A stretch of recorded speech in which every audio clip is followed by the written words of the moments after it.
আসসালামু আলাইকুম প্রিয় খামারি ভাইরা, আশা করি আপনারা সবাই ভালো আছেন। তো একটা বিষয় নিয়ে অনেকেরই ভিতরে কিন্তু একটা দ্বিধাদ্বন্দ্বের সৃষ্টি হয়ে গেছে। কেউ বলতেছে দীর্ঘমেয়াদী গরু লালন পালন করে ফ্যাটেনিং করব, নাকি 3 মাসে গরু ফ্যাটেনিং করে বিক্রি করব, কোনটাতে লাভ বেশি?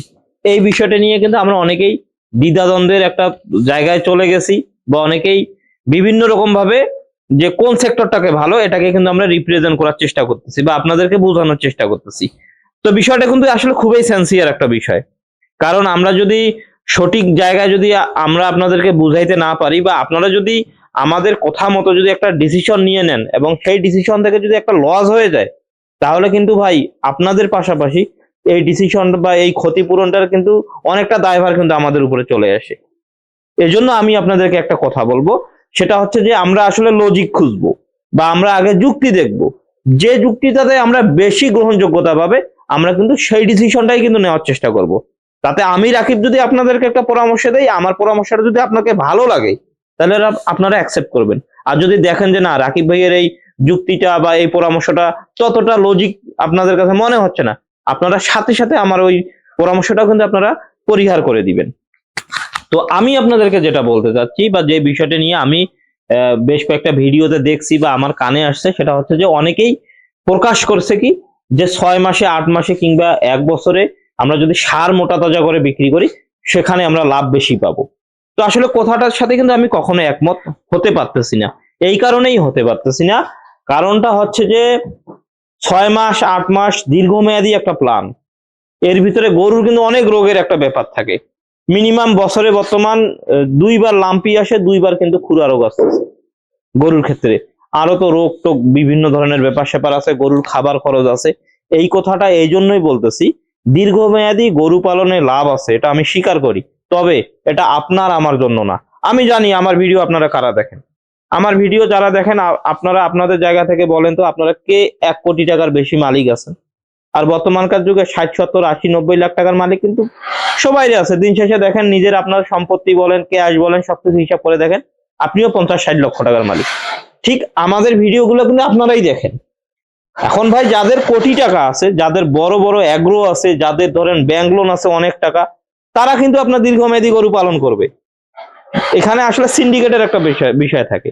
তো দীর্ঘমেয়াদী গরু পালন করলাম, সার আছে 50টা, সার আছে আমার 200, আমার ব্যাংক থেকে লোন নিয়ে নিছি আমি 3 কোটি টাকা নিয়ে, বাচ্চা কাচ্চাকে বাইরের দেশে পাঠাই দিছি, বাচ্চা কাচ্চাকে ব্যবসা ধরাই দিছি, আর আমার গরু শুধু উপস্থিত রাখে দিছি। এরা দীর্ঘমেয়াদী গরু পালন করবে। আমার বাংলা কথা আমি আপনাকে বলতেছি। আর আমরা যারা গরিব খামারি আছি, আমার মতো যারা আমরা গরিব খামারি আছি, আমাদের ক্ষেত্রে ভাই এই 3 মাসের গরু পালনটাই ঠিকঠাক আছে। যদি আপনার ক্যাশ ভাই কম থাকে, আপনি 8 মাসে, হ্যাঁ মানলাম আপনার 8 মাসে খুব ভালো লাভ হয়, এটাও মানলাম। কিন্তু ভাই আপনি 8 মাস যে খামারে গরুটাকে রাখলেন, বাকি 8 মাস আপনি কিভাবে চলবেন? আপনার তো সাংসারিক একটা খরচের ব্যাপার থাকে। আমি জানি আমাদের ভিডিও একবারে দিন দৈনিক যে কি বলবো, যে শ্রমিক থেকে শুরু করে অফিসার থেকে শুরু করে গার্মেন্টস কর্মী যারা আপনারা আছেন, আমি আপনাদেরকে সম্মান দিয়েই বলতেছি, আপনারা সবাই কিন্তু আমার ভিডিওগুলো দেখে থাকেন। বা আমি বুঝি যে আসলে এই ফ্যামিলিগুলোর আসলে এক্সপেকটেশনটা কি, চাহিদাটা কি। আমাদের চাহিদাটা কি ভাই? আমরা 8 লাখ 10 লাখ 12 লাখ টাকা দিয়ে আমরা 8 10টা 12 14টা গরু কিনবো, সেখান থেকে আমরা দৈনিক কিছু টাকা ইনকাম করব, করার পরে আমরা সংসারটা চালাবো। এটার জন্যই কিন্তু আমরা খামার করি, বা এটার জন্যই কিন্তু আপনারা আমার ভিডিও দেখেন। এখন আমি যদি আপনাকে বলি যে আপনি একটা সার কিনেন 80,000 টাকা দিয়ে, এটাকে আপনি 8 মাস রাখেন, 6 মাস রাখেন, এটা আপনি বিক্রি করবেন 1.5 লক্ষ টাকা, আর বাকি বাকি 4 5 মাস কি আমি চুরি করে খাবো? বলেন তো আপনারা, বাকি কি কয়েক মাস কি আমরা চুরি করে খাবো? আমাদেরকে তো চলতে হবে। এখন ধরুন আমার কাছে 10 লাখ টাকা আছে, আমি কয়টা গরু কিনতে পারবো? 10টা কিনতে পারবো। বাকি 2 1 লাখ টাকা গরুর খাবার জন্য রাখে দিলাম। 10টা গরু কিন্তু আপনি সুন্দর সাইকেলিং আকারে বিক্রি করতে পারবেন। ধরেন আজকে একটা বিক্রি করলেন, 5 দিন পরে একটা বিক্রি করবেন, 10 দিন পরে একটা বিক্রি করলেন, 1 মাস পরে বিক্রি করলেন। দেখবেন কি জানেন, আপনার মাসও চলতেছে সুন্দর করে, আপনার সংসার খরচও চলতেছে, আবার খামারও চলতেছে। এটা হচ্ছে আমাদের মতো গরিব খামারির লজিক। এই জন্যই কিন্তু আমি 3 মাসে এই ধরনের গরুগুলো পালন করে থাকি, এবং আলহামদুলিল্লাহ আমি এটাও বলতে পারি, অন্যান্যদের থেকে আমরা বেশি লাভ করতে পারি। আমাদের অনেক সেকশন আছে। আমরা দুর্বল বাছুর পালন করতে পারি, ষাঁড় গরু পালন করতে পারবো, আমরা গাভী হাড্ডি গাভী পালন করতে পারবো, আমরা দুধ নিতে পারবো, তারপরে দেখুন গাভী বাছুর আমরা পালন করতে পারবো। আমাদের ভাই ব্যবসার কোনো অভাব নাই। আমরা যারা এই সেকশনে আছে আমাদের কোনো ব্যবসার অভাব নেই। এখন মাংসের ওজন কম, এখন মাংসের দাম কম, আমরা কি এরকম ধরনের গরু কেনা শুরু করছি না, ছোট বাছুর কেনা শুরু করছি না? এগুলা কি টেকনিক্যালি এগুলো কাজ করতেছি, এগুলো ব্রেন দিয়ে করতেছি। আর যদি আপনি সার কেনেন, সার দিয়ে কি দুধ পাবেন? আপনি সারের দুধ নিতে পারবেন? ওটাকে মাংসই শুধু আপনার প্রোডাকশন বৃদ্ধি করতে হবে। আর বাংলাদেশের যে অবস্থা, যে রাজনৈতিক অবস্থা, আর নির্বাচন নিয়ে যে শুরু হয়ে যাবে বা ভবিষ্যতে আসতেছে, আলুর দাম যে আমরা পাবো কিনা এটা নিয়েও কিন্তু ডাউট আছে।